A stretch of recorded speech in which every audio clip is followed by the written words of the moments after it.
I'm Josh Grodson, the Business Development Director for Elk Grove Village. Thanks for everyone coming today. It's so good to see everyone live and in person after a couple of years, so thank you all for coming to our 8th annual Made in Elk Grove Manufacturing Expo. We've got a really amazing program for you, so we're going to kick it off real soon. Before we get started, I just want to acknowledge Cook County Commissioner Kevin Morrison's in the room. Give a round of applause for Commissioner Morrison. Thank you. So, like I said, we have a tremendous program. I'm going to kick it off right now by introducing the Mayor of Elk Grove Village, Craig Johnson.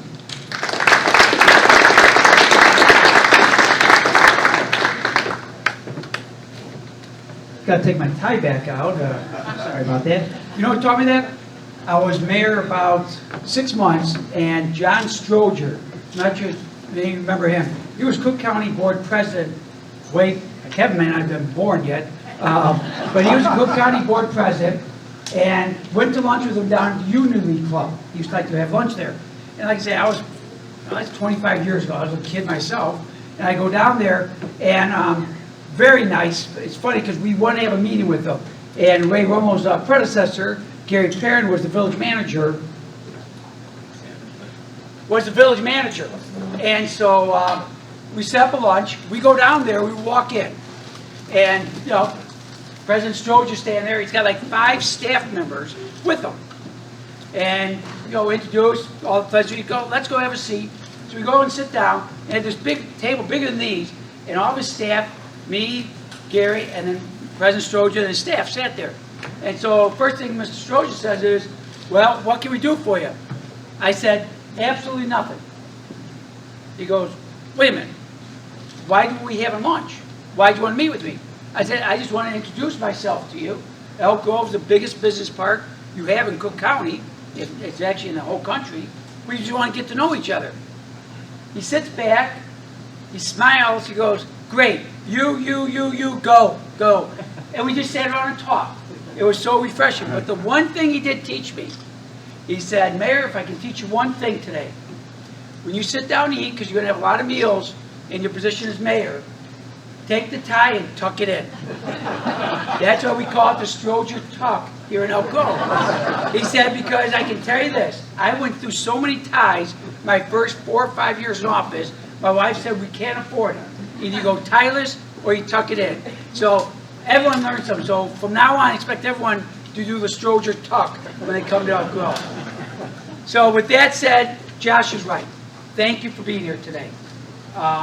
It has been, as we all know, I'm a business owner myself. I still own the oldest business here in Elk Grove.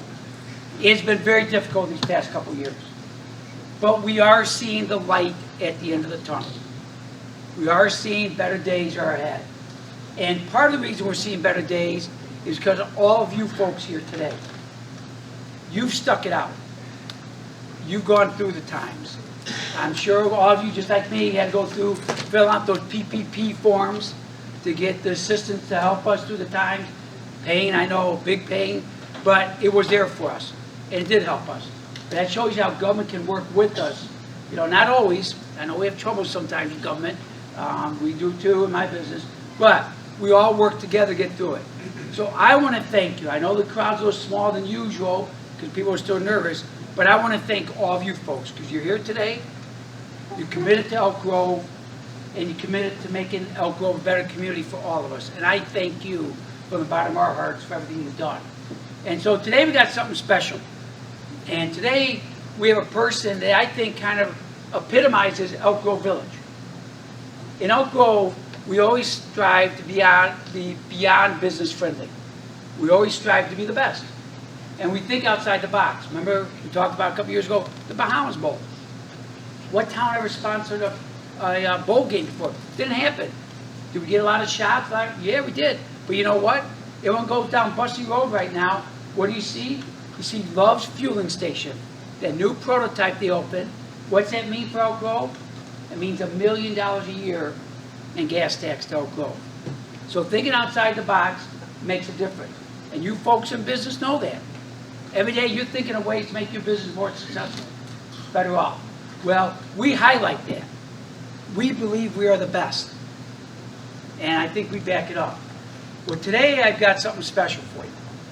We have a guest speaker who is something that is totally unbelievable. I'll give you an example. Most people would probably agree, it made a little debate, but Babe Ruth was probably the greatest baseball player ever to play the game. You know, some may say, well, what about, this guy, that Hank Aaron? Yeah, you could do, but he was. And in football, I don't know, maybe Tom Brady might have been the best. Wayne Gretzky in hockey. These are all men in their sport. Their sport. Today, we have a person here who is not considered, but is the greatest woman athlete ever. Sports Illustrated did it. Others have said it. These are non-biased, non-partial groups. They have that. Think about it. It'd be like getting Babe Ruth, Wayne Gretzky, Tom Brady, all rolled into one person to be here today. Not going to happen. Well, we have that. And the reason we have that is because we want you to see that we think you're the best in the world. And we thought it'd be nice to have the best woman athlete ever come and talk to you today. She's also beyond her athletic days now. She's in philanthropy. She's talking about the work she does with young people down in East St. Louis. And shows that she carried her mindset of being the best beyond sports. And now try to make the young people of this world the best also. So I am extremely honored. It is a great privilege for Elk Grove and our business community to honor and welcome the greatest woman athlete ever, Jackie Joyner Kersey.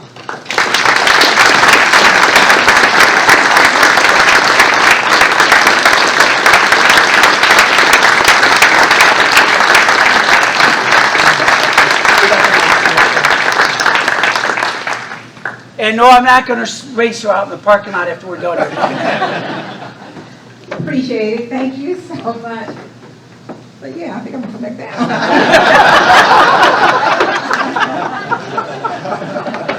Thank you. It's an honor for me to be here and to be able to share a little bit of my story. And I want to thank the mayor, the board of directors, and everyone who, for me, thought I was worthy to be here. I'm so grateful and blessed. And I also would like to thank USA Track and Field. Yesterday we did a run, jump, and throw, and it was so much fun. I just love just being able to be out there, with the young people, because I remember when I first got involved in athletics, and I wasn't one of the best girls, but I showed up every day. I listened to what the coaches were asking me to do, and I made a commitment. And so in my very first competition, I was 9 years of age. I finished last, but it wasn't about where I finished. I set a goal of if I can improve a tenth of a second if I was running, a half of an inch if I was jumping. That meant the work that I was doing was paying off. And we didn't have a track. We were running the park. And one of my goals was to try to run around the park without stopping.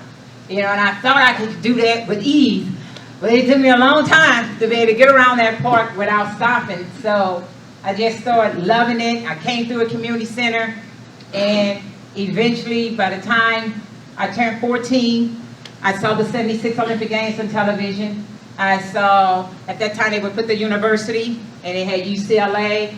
Evelyn Ashford was running. I would wear my hair in cornrows, and it was like, wow, maybe one day I can go to the Olympics.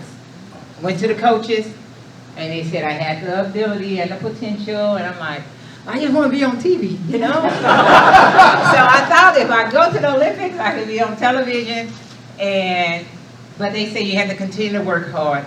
And so through the community center, I would continue to run, work with the librarian who taught me how to check out books at that time, and I was a part of the Meals on Wheels program. The seniors there were like a part of my extended family because my mother and father were teenagers when they had my brother Al first, and I followed, and I have two younger sisters. And my mom just really wanted me to get a great education and a job. She didn't care about what I was doing on the athletic field. She didn't quite understand. But the coaches would come and explain, this is good for her, and she didn't care about any of that. She always wanted me to be respectful, always have my goals and know the direction I was going in. No one could ever give me anything. I had to earn it, I had to work for it.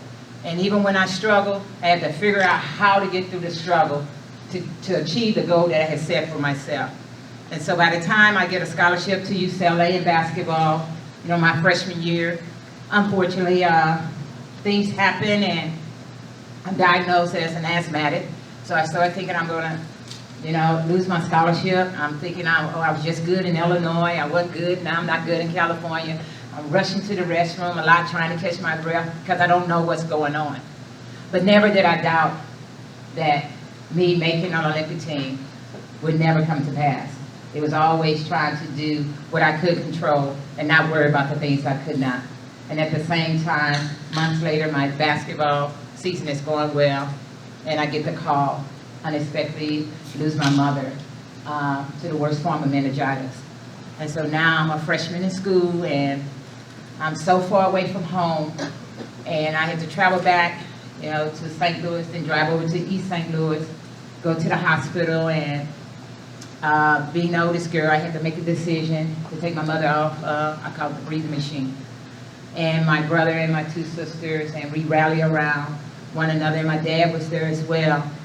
But then I'm thinking about maybe I stay home. I don't have a home to live in. Only thing I have going for me is a scholarship, and I knew I could eat all the food I could ever want in the cafeteria. And so I remember seeing just an image of my mother, because my mother wasn't able to finish high school. And we talked about maybe one day, if I'm blessed, I might could go to school, or if that opportunity ever presented itself, to take advantage of it. And so that opportunity did present itself. And so I woke up and I told my aunt that I have to go back to California. I must finish what I started. And so as I went back and I played on the basketball team, finish up, and then track, came around, opportunity to make my first Olympic team in 1984. And at that time, I made our Olympic trials. I set the national record, and everybody is picking me to win the gold medal. But prior to that, when I came home, I always thought where I could go get my spirits up, find a lot of love, was at the community center. And I go to the doors of the center, and there's padlocks on the door. So in the back of my mind, I'm thinking, where do the young people go? And so as I'm making this first Olympic team, everything's going well. And all of a sudden, probably 3 weeks out, I pull my left hamstring. I've never been injured before. My body always responds like I wanted to respond. My physio, my coaches, and everyone said that I'm ready. But I don't believe I'm ready, because when I look down on my leg, it's black and blue. And so as I go to the start line, I didn't go to the start line thinking like a champion. I went to the start line anticipating a pain that wasn't there. And so as the gun goes off for my first event, I'm running the hurdles, and I'm trying to anticipate that pain, but it's not there. But in my mind, it is. So then I go to the next event, the high jump. And I take off on my left leg in the high jump. And so I know that pain is there, but it's not there.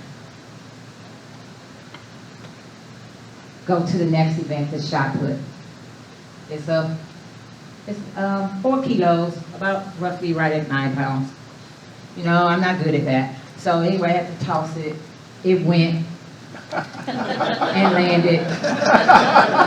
And I'm still like, oh, I was over off my leg, and the whole time I'm supposed to be replenishing my fluids, supposed to be eating in between the events. I'm not doing any of that. All I'm thinking about, a bandage on my leg, something must be wrong. 200 meters, half top speed, half lap around the track. I run the 200, and then I look at my scores from what I had accomplished in our Olympic trials, and I'm not far off, but I'm not even understanding that. All I know is something is wrong. And so that night, I ice down, I regroup, get my meal, get up the next morning. Of all the 7 events, the long jump is the one I love the most. And I long jump off my right. So I'm ambidextrous in my leg. So on my takeoff leg, don't bandage on it. not knowing it all come in one package, but in my mind, I'm going to be ready to go. So I come down the runway, try to negotiate size 10 on an 8-inch board, and jump, feeling like I got a great jump. I look back at the official, they put up a red flag, no jump.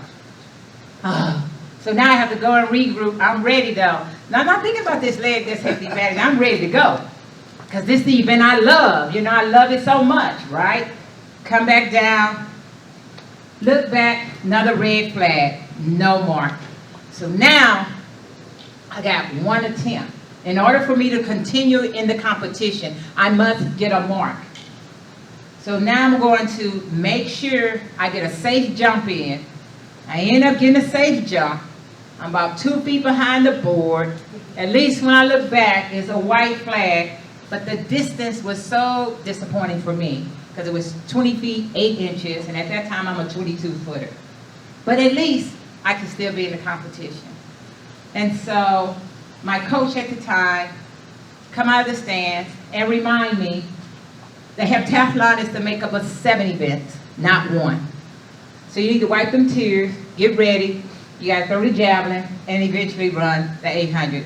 My 2 least favorite events I got to get ready for. So throw the javelin, it goes. Yep. And you know, I study so much, I watch my competitors. I'm seeing what, if I was studying someone and if they doing like run, jump, throw, different events, then more than likely they're a multi-eventer. And so it was a young lady from Australia, and her name was Glennis Nunn. And Glennis, I was like, wow, she's getting a PR, which is a personal record, every time in the individual events. And so I remember telling my coach at the time, I'm like, well, this girl Glennis Nunn, he said, Jackie, focus on Jackie. I said, well, this Glennis Nunn. But anyway, he didn't want to hear about Glennis Nunn. So I do the javelin, and now it comes down to the 800 meters. And at the same time, as I'm lining up for the start of the 800 meters, they're announcing my brother Al Joyner had just won the gold medal in the triple jump. And so as the gun goes off, I'm running. Now mind you, the day before and that day, I was supposed to be replenishing my fluids. I was supposed to be eating in between the events. Instead of replenishing my fluids, I was always over there crying, you know, why I ain't going right, and not doing what I was supposed to be doing, the things I could control. So as I come around the first lap, and I go into the 500-meter mark, and the back stretch, my brother's over there pumping his arms, you know. They say we look so much alike. If I had a wig, I wish I could put it on him, and we could switch it, he could get finished, because I knew I had no more energy. So I come around, come across the finish line. My brother Al embraced me, and you know, tears coming down, you know. And he's like, no, you did good, you did good. I'm like, no, I'm crying. You know, tears of joy for you because no one picked you to even make the final, let alone win the gold medal, you know, and that I'm going to have to go in here. I know I have to do these interviews, but I'm not going to allow the media to use my leg as an excuse. And I'm not going to use it as an excuse because I said if God blessed me to make another Olympic team, I want to be the toughest athlete out there mentally. Because physically, I knew I had the ability to do it. But on those 2 days, I didn't perform like I had the mental toughness and the physical capability to get the job done. And so, when it came down to the gold medal, one person I kept talking about, Glennis Nunn, gold medalist from Australia, 5-point difference between her and myself. And so, I share this story because in life, we go through things. And sometimes we do not know how to adapt. We don't understand the flexibility of the things that we need to do. So when you talk about being the best, you talk about excellence. There's a team around you that can bring that excellence out of you. But you have to be willing to be open to receive it. And everything that you all are doing in this community and in this village is shining a bright light on you in a village that people would think, wow, that's impossible. And to have each and every one of you here on your own businesses and know how difficult it has been because I'm in the nonprofit sector. and working with my foundation and working in the community of East St. Louis. But you all are a lifeline because of what you do. You make the difference, not only in your own families, but the community and the people that you hire, the people that you work with, that will allow your business to shine and be the best business that it is. And to all of you that are entrepreneurs, is that don't let someone say you can't do something. Say that you can and you find a way to get it done. Because we can manifest things into existence as long as we believe. And know that even as you're trying to achieve the goals, or trying to follow your business plan, or trying to follow the plan, no. Be adaptable. Understand change. Understand what truly flexibility means. Because during these difficult times, we all have to learn to adapt. We all have to learn to be flexible. But what we learn through it all is that we all can lean on one another, like you leaning on one another here today. So I just want to say thank you for allowing me just to share a brief of my story with you, and good luck to you, and continue to do what you do, because that you share will multiply, and that you hold back on will diminish. God bless you, and thank you.